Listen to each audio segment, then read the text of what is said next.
Anda masih bersama kami di Detak Kepri Malam. Saudara, sejumlah peristiwa di bulan Januari 2023 menjadi perhatian publik di Kepulauan Riau. Di antaranya adalah terjadinya blackout pasokan listrik Bright PLN Batam yang membuat banyak pihak kecewa. Selain itu, penggunaan jalur sepeda untuk lahan parkir dinilai sebagai pelanggaran, namun tidak ada ketegasan dari pemerintah. Untuk melihat apa saja yang terjadi selama bulan Januari 2023, kami hadirkan Lensa 2023 berikut ini.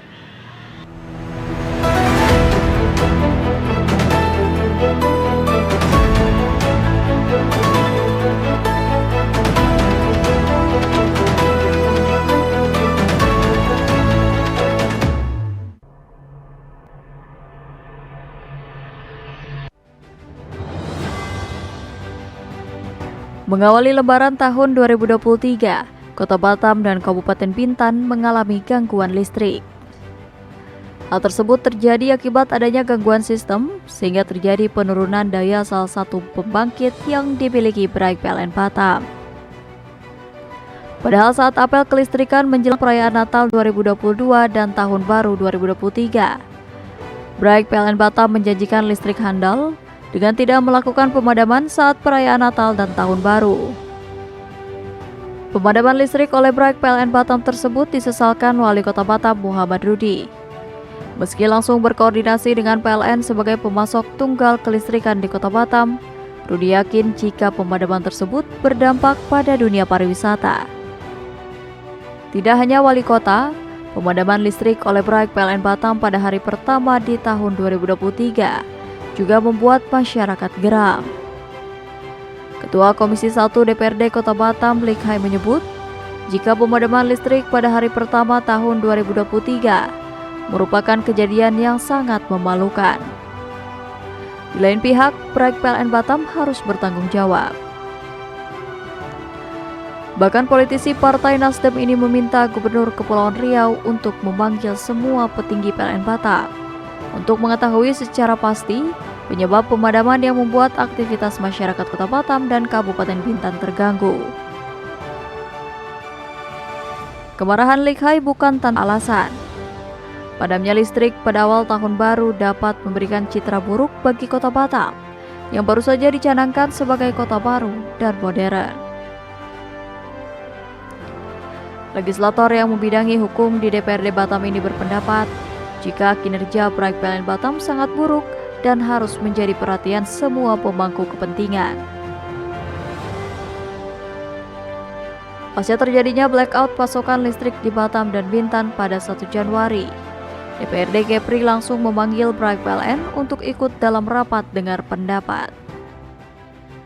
Salah satu hasil dari rapat dengar pendapat ini, Bright PLN Batam berjanji akan memberikan kompensasi kepada masyarakat terdampak.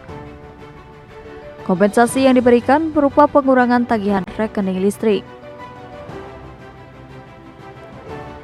Sementara terkait pemadaman di awal tahun 2023, PLN menyebut jika hal itu terjadi akibat defisit antara kapasitas sistem kelistrikan dengan beban data yang dibutuhkan rumah tangga dan industri di wilayah Batam Bintan.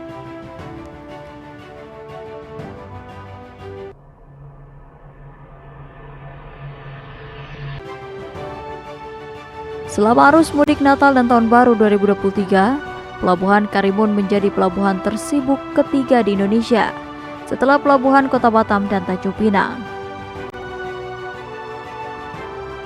Pada libur Natal tahun 2022, puncak pengguna transportasi laut terjadi pada tanggal 25 Desember dengan jumlah penumpang kapal mencapai 4.175 orang.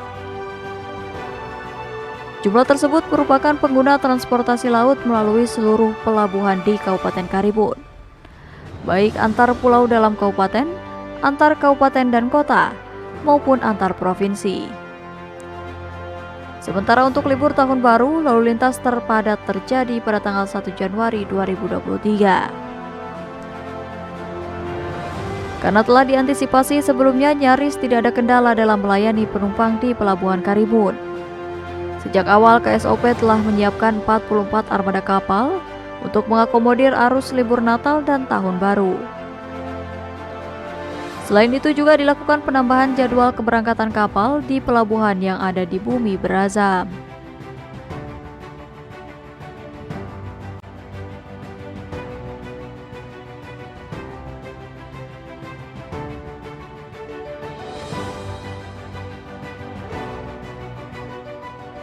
Khusus pada pergantian tahun baru, wisatawan mancanegara yang berlibur ke Karimun mencapai 1.349 orang. Hal tersebut dapat dilihat dari manifest kedatangan kapal dari Singapura dan Malaysia. Kantor Syah Bandar Otoritas Pelabuhan Kelas 1 Tanjung Balai Karimun juga mencatat, pada tanggal 31 Desember 2022, jumlah keberangkatan ke luar negeri melalui Pelabuhan Internasional Karimun mencapai 1.301 penumpang. Jika dibandingkan dengan tahun 2021, kenaikan penumpang sangat signifikan. Karena pada tahun 2021, Pelabuhan Internasional Karimun masih tutup akibat pandemi COVID-19.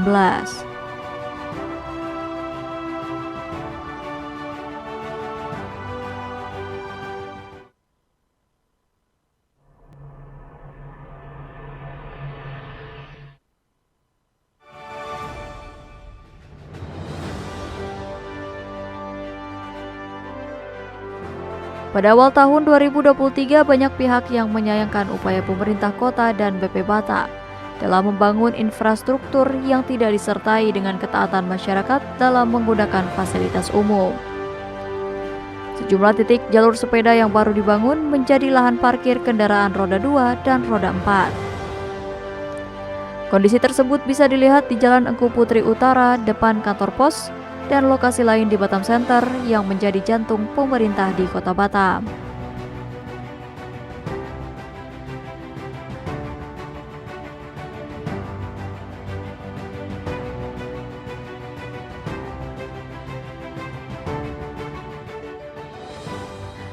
Penggunaan jalur sepeda sebagai tempat parkir dikeluhkan oleh komunitas Bike to Work Kota Batam.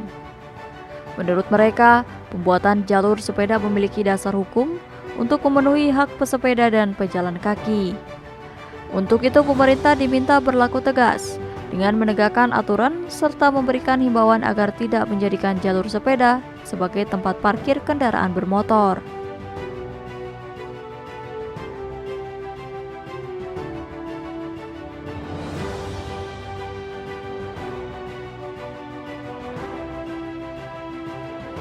Atas keluhan pesepeda tersebut mendapat reaksi dari Ketua Komisi 3 DPRD Kota Batam, Joko Mulyono. Politisi ini meminta Dinas Perhubungan melakukan pengawasan secara intensif sehingga pelanggaran di lapangan bisa diminimalisir.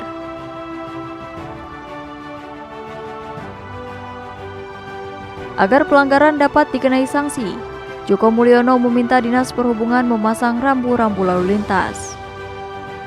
Penggunaan badan jalan dan jalur sepeda menjadi tempat parkir tidak luput dari perhatian dari Pansus Perda Penyelenggaraan dan Retribusi Parkir DPRD Kota Batam. Melalui Sekretaris Panitia Khusus Perda Penyelenggaraan dan Retribusi Parkir Kota Batam, Udin P. Sihaloho, pembangunan yang dilakukan oleh pemerintah, khususnya dalam pelebaran jalan, mempengaruhi ruang parkir untuk kendaraan. Dari hal tersebut, pihaknya telah melakukan koordinasi dengan Pemko Batam untuk memperhatikan skala prioritas dalam melakukan pelebaran jalan.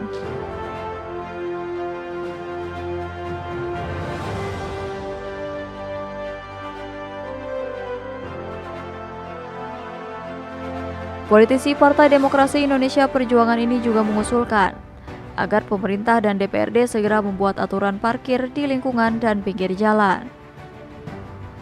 Hal itu dilakukan agar tidak terjadi benturan kepentingan, mengingat retribusi parkir tetap ada meskipun lokasi parkir di badan jalan.